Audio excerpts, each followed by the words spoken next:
کۆمەڵ بەشداریکردنی لە پەرلەمان لە پێناوی خزمەتی خەڵکدا بووە ئەوەل و ئاخر هەر بوو ئەو پێم بڵێن چ بابەتێک ئەوەندەی کۆچی بەلێ شاوی گەنجان گرنگە لە ئێستادا کە قسەی لەسەر بکەین کە یەکێک لە هۆکارەکان بێکاریە.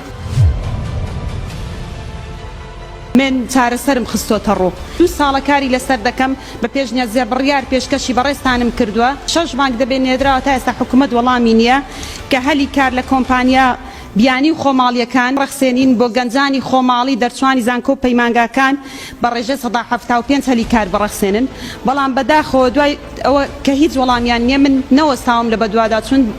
وەزیرێک چ بە من بڵێ باشە گەنجی خۆمان کار ناکە ئەوە هەر گەنجی خۆمانن ئێستا خەریجی زانکۆ و پەیمانگایە بە 300,000 مانگانە کار دەکا 8 سەعات زیاتر کاری پێ دەکرێت. بڕیارێکی زۆر بەجێیە و دەستان خۆش بێوانەی کە ئیمزاتان کردووە بۆ جێگەی ئیحتیمامی سەرۆکایەتی و فراکسیۆنەکانی تری پەرلەمانی کوردستانیش بووە.